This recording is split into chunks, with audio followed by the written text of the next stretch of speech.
Hi, welcome back to Pakasiri. ನಾನಿವತ್ತು ನಿಮಗೆ ಒಂದು ಚಟ್ಪಟ ಸ್ನ್ಯಾಕ್ಸ್ ತೋರ್ಸಕ್ಕೆ ಬಂದಿದ್ದೀನಿ. ನೆನ್ನೆ ನಿಮಗೆಲ್ಲ ಸ್ವೀಟ್ ಮಾಡಿ ತೋರಿಸಿದ್ದೆ ನ್ಯೂ ಇಯರ್ ಪಾರ್ಟಿಗೆ ಅಂತ. ಅದ್ರ ಜೊತೆಗೆ ಇದನ್ನು ಮಾಡಿಟ್ರೆ, ಚಾಟ್ ಮಾಡಿಟ್ರೆ ನಿಮಗೆ ಕಾಂಬಿನೇಷನ್ ಚೆನ್ನಾಗಿರುತ್ತೆ ಅಂತ ಇವತ್ತಿಗೆ ತೋರಿಸೋಣ ಅಂತ ಬಂದಿದ್ದೀನಿ. ನಾನಿವತ್ತು ಮಾಡ್ತಾ ಇರೋದು ಅವಲಕ್ಕಿ ಮತ್ತು ಪಾಲಕ್ ಹಾಕಿಬಿಟ್ಟು ಮತ್ತು ಆಲೂಗಡ್ಡೆ ಹಾಕಿಬಿಟ್ಟು ಒಂದು ಪಕೋಡ ಮಾಡಿ ತೋರಿಸ್ತಾ ಇದ್ದೀನಿ. ಅದನ್ನ ಹೇಗೆ ಮಾಡೋದು ಅಂತ ನೋಡ್ಕೊಂಡು ಬರೋಣ ಬನ್ನಿ. ಅದಕ್ಕೆ ಏನೇನು ಸಾಮಗ್ರಿ ಬೇಕು ಅಂದರೆ, ಆಲೂಗಡ್ಡೆನ ನೀವು ಈ ಥರ ತುರಿದು ನೀರಲ್ಲಿ ಚೆನ್ನಾಗಿ ತೊಳೆದ್ಬಿಟ್ಟು ಇಟ್ಕೋಬೇಕು. ಪಾಲಕ್ನ ಸಣ್ಣದಾಗಿ ಹೆಚ್ಚಿಟ್ಕೊಂಡಿದ್ದೀನಿ. ಈರುಳ್ಳಿ, ಹಸಿಮೆಣಸಿನ್ಕಾಯಿ, ಶುಂಠಿ ಪೇಸ್ಟು, ಖಾರದ ಪುಡಿ, ಇದು ಕಡಲೆಬೇಳೆ ಹಿಟ್ಟು, ಇದು ನಾನು ಅವಲಕ್ಕಿನ ಈ ಥರ ನೆನೆಸಿಟ್ಕೊಂಡು ಅದನ್ನು ಮಿಕ್ಸಿಯಲ್ಲಿ ಒಂದೇ ಒಂದು ರೌಂಡ್ ರುಬ್ಕೊಂಡಿದ್ದೀನಿ. ಆಮೇಲೆ ಸ್ವಲ್ಪ ಅಕ್ಕಿ ಹಿಟ್ಟು, ಸೋಡಾ, ರುಚಿಗೆ ತಕ್ಕಷ್ಟು ಉಪ್ಪು ಮತ್ತು ಕೊತ್ತಂಬರಿ ಸೊಪ್ಪು, ಇದಿಷ್ಟನ್ನು ನಾವೀಗ ಕಲಸೋಣ. ಹೇಗೆ ಮಾಡೋದು ಅಂತ ತೋರಿಸ್ತೀನಿ ಬನ್ನಿ. ಅದನ್ನೆಲ್ಲ ಕಲ್ಸೋಕ್ಕೆ ಮುಂಚೆ ಇಲ್ಲಿ ನಾವು ಎಣ್ಣೆ ಕಾಯಕ್ಕೆ ಇಟ್ಕೊಂಡ್ಬಿಡೋಣ. ಒಂದು ಬಾಣಲೆಯಲ್ಲಿ ಎಣ್ಣೆ ಹಾಕಿ ಅದನ್ನ ಕಾಯಕ್ಕೆ ಇಟ್ಕೊಂಡ್ಬಿಡೋಣ. ಅದು ಕಲಸೋ ಅಷ್ಟೊತ್ತಿಗೆ ಇದು ರೆಡಿಯಾಗಿರುತ್ತೆ. ಸ್ವಲ್ಪ ಮೀಡಿಯಮ್ ಉರಿನಲ್ಲಿ ಇದನ್ನ ಕಾಯಕ್ಕಿಡಿ. ನಾನು ಈಗ ಒಂದು ಬೋಲ್ ತೊಗೊಂಡು ಆ ಬೋಲಿಗೆ ನಾನು ಪೇಸ್ಟ್ ಮಾಡಿ ಇಟ್ಕೊಂಡಂಥ ಅವಲಕ್ಕಿ ಹಾಕ್ತಾಯಿದ್ದೀನಿ. ಮತ್ತು ಈ ರೀತಿ ಅವಲಕ್ಕಿ, ಈಗ ಆಲೂಗಡ್ಡೆನ ನಾನು ತುರಿದು ಇಟ್ಕೊಂಡಿದ್ದೀನಿ. ಇದು ಬೇಯಿಸಿಲ್ಲ, ಹಸಿದೆ ಆಲೂಗಡ್ಡೆ. ನೀವು ಈ ಥರ ಮಾಡಿ ನೋಡಿ ಒಂದ್ಸರಿ, ನಿಮಗೆ ತುಂಬ ಹಗುರವಾಗಿ ತುಂಬ ಟೇಸ್ಟಿಯಾಗಿ ಬರುತ್ತೆ. ಇದು ನಿಮಗೆ ಚೆನ್ನಾಗೂ ಇರುತ್ತೆ. ಆಮೇಲೆ ಸ್ವಲ್ಪ ಈ ಪಾಲಕ್ನ ಹೆಚ್ಚಿಟ್ಕೊಂಡಿದ್ದೀನಿ, ಅದನ್ನು ಹಾಕ್ತಾಯಿದ್ದೀನಿ. ಅದ್ರ ಜೊತೆಗೆ ಸ್ವಲ್ಪ ಖಾರದ ಪುಡಿ, ಆಮೇಲೆ ರೆಡಿ ಮಾಡಿಟ್ಕೊಂಡಂತಹ ಶುಂಠಿ ಮೆಣಸಿನ್ಕಾಯಿ ಪೇಸ್ಟು. ಇದೆಲ್ಲ ನೀವು ನಿಮ್ಮ ಟೇಸ್ಟಿಗೆ ತಕ್ಕಂಗೆ ಖಾರ ಉಪ್ಪು ಹಾಕ್ಕೋಬೋದು. ಸಣ್ಣದಾಗಿ ಹೆಚ್ಚಿಟ್ಕೊಂಡಂಥ ಈರುಳ್ಳಿ. ಇದಕ್ಕೆ ಬೈಂಡಿಂಗ್ಗೋಸ್ಕರ ನಾವು ಸ್ವಲ್ಪ ಕಡಲೆಬೇಳೆ ಹಿಟ್ಟನ್ನು ಹಾಕ್ತಾಯಿದ್ದೀವಿ. ಒಂದು 2-3 ಸ್ಪೂನಷ್ಟು ಕಡಲೆಬೇಳೆ ಹಿಟ್ಟು, ಒಂದು 2 ಸ್ಪೂನಷ್ಟು ಅಕ್ಕಿ ಹಿಟ್ಟು, ರುಚಿಗೆ ತಕ್ಕಷ್ಟು ಉಪ್ಪು, ಆಮೇಲೆ ಕೊನೆಯದಾಗಿ ಸ್ವಲ್ಪ ಕೊತ್ತಂಬರಿ ಸೊಪ್ಪು. ಇದಕ್ಕೆ ಒಂದು 1/4 ಸ್ಪೂನಷ್ಟು ಸೋಡಾ. ಇದಿಷ್ಟನ್ನು ಹಾಕ್ಕೊಂಡು ನಾವು ಕಲಿಸ್ಕೋಬೇಕು ಇದನ್ನು.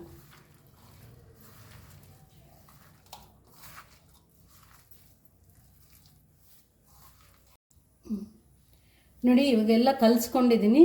ಇದು ಸ್ವಲ್ಪ ಗಟ್ಟಿ ಇದೆ. ಇದಕ್ಕೆ ನಾನು ಚೂರು ನೀರು ಹಾಕ್ಕೊಂಡು, ನಾವು ಪಕೋಡ ಮಾಡ್ತೀವಲ್ಲ, ಗಟ್ಟಿ ಇರಬಾರ್ದು. ಒಂದು ಸ್ವಲ್ಪ ಈಗ ತಗೊಂಡಿಗೆ ಹಾಕೋಕ್ಕೆ ಈಸಿಯಾಗಿರ್ಬೇಕು ನಮಗೆ. ನೋಡ್ತಾ ಇದ್ದೀರಲ್ಲ, ಈ ಥರ ಇದಕ್ಕೆ ಕಲಿಸ್ಕೋಬೇಕು. ಇವಾಗ ನಿಮ್ಗೊಂದು ಸೀಕ್ರೆಟ್ ಹೇಳ್ತೀನಿ. ಎಲ್ಲರೂ ಬಜ್ಜಿ ಬೋಂಡ ಮಾಡಬೇಕಾದ್ರೆ ಎಣ್ಣೆನ ಒಣ ಹಿಟ್ಟಿರ್ಬೇಕಾದ್ರೆ ಹಾಕ್ತಾರೆ. ಆದರೆ ನಾನು ಇವತ್ತು ಈ ಥರ ಎಲ್ಲ ಕಲಸಿ ಆದಮೇಲೆ ಇದಕ್ಕೆ ಕರ್ದೆಣ್ಣೆ ಹಾಕ್ತೀನಿ. ಅದು 1 ಸ್ಪೂನಷ್ಟು ಹಾಕ್ತೀನಿ.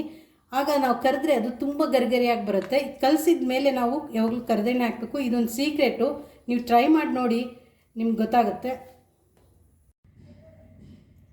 ನೋಡಿ, ಈಗ ನಾನು ಇದಕ್ಕೆ ಕರ್ದೆಣ್ಣೆ ಹಾಕ್ತಾಯಿದ್ದೀನಿ. 1 ಸ್ಪೂನಷ್ಟು ಕರ್ದೆಣ್ಣೆ ಹಾಕ್ಕೊಂಡಿದ್ದೀನಿ. ಈಗ ನಾನು ಈಗೆಲ್ಲ ಕಲಿಸ್ಕೊಂಡು ಇದಕ್ಕೆ ಪಕೋಡ ಹಾಕ್ತಾಯಿದ್ದೀನಿ. ನೀವು ಇವಾಗ ಹಾಕೋಕ್ಕೆ ಮುಂಚೆ ಸ್ವಲ್ಪ ಉಪ್ಪು ಖಾರ ಟೇಸ್ಟ್ ಸರಿ ಇದೆಯಾ ಅಂತ ಬಾಯಿಗೆ ಹಾಕ್ಕೊಂಡು ಹಿಟ್ಟನ್ನ ನೋಡ್ಕೊಳ್ಳಿ.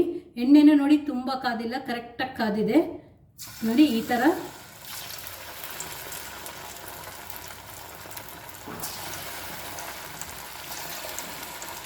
ಒಂದೇ ಸರಿ ನೀವು ಇಷ್ಟು ಎಣ್ಣೆ ಇಟ್ಕೊಂಡಿದ್ರೆ ಒಂದು 10-12 ಪಕೋಡನ ಒಟ್ಟಿಗೆ ಹಾಕ್ತೀವಿ. ಇದಕ್ಕೆ ಶೇಪ್ ಇರಬೇಕು ಅಂತೇನಿಲ್ಲ. ಶೇಪ್ಲೆಸ್ ಆಗಿ ಯಾವ ಥರ ಶೇಪಲ್ಲಿ ಬೇಕಾದರೆ ಇದನ್ನು ನಾವು ಹಾಕ್ಕೋಬೋದು. ನೋಡಿ, ನಾನು ಒಂದೇ ಸರಿ ಇಷ್ಟೊಂದು ಪಕೋಡನ ಹಾಕ್ಕೊಂಡಿದ್ದೀನಿ. ಒಂದು 10-12 ಇರ್ಬೋದು. ಇದು ತುಂಬ ಜೋರಾಗಿ ಕೈ ಆಡಬೇಡಿ. ನೋಡಿ, ಇವಾಗ ನೀವು ಸ್ವಲ್ಪ ಉರಿನ ಜೋರು ಮಾಡ್ಕೋಬೋದು ಸ್ಟವ್.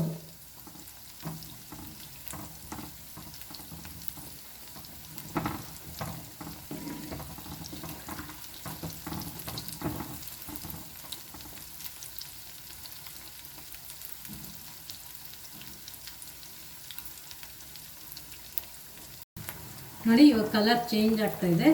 ಇವಾಗ ನಾವು ಇದನ್ನೆಲ್ಲ ತಿರುಗಿಸಿ ಹಾಕೊಳ್ಳೋಣ.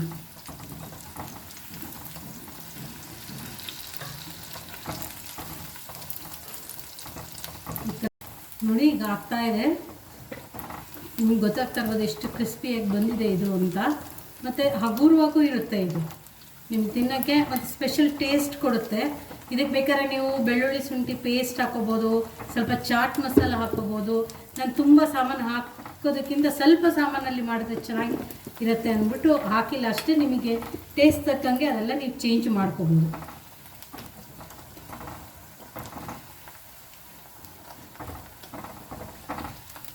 ನೋಡಿ ಇವಾಗ ಆಗಿದೆ, ಒಳ್ಳೆ ಬಣ್ಣ ಬಂದಿದೆ.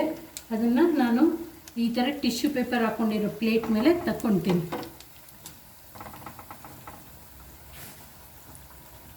ಈ ಕೆಲವರಿಗೆ ಕಡಲೆಬೇಳೆ ಹಿಟ್ಟು ತಿಂದರೆ ಹೊಟ್ಟೆ ಇದಾಗತ್ತೆ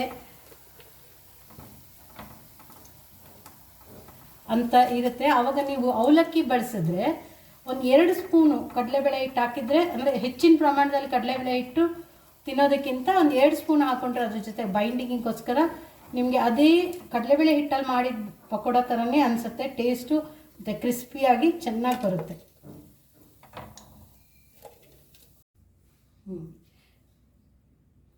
ನೋಡಿ ಇವಾಗ ಪಕೋಡ ಕರೆದಾಗಿದೆ, ಎಷ್ಟು ಗರಿಗರಿಯಾಗಿ ಬಂದಿದೆ ಅಂತ. ಮತ್ತು ಒಳಗಡೆನೂ ತೋರಿಸ್ತೀನಿ ನೋಡಿ ಎಷ್ಟು ಹಗುರವಾಗಿದೆ. ನೀವು ಟೇಸ್ಟು ಅಷ್ಟೇ ನೋಡಿ ಎಷ್ಟು ಕ್ರಿಸ್ಪಿಯಾಗಿ ಗರಿಗರಿಯಾಗಿ ತುಂಬ ಚೆನ್ನಾಗಿ ಬಂದಿದೆ.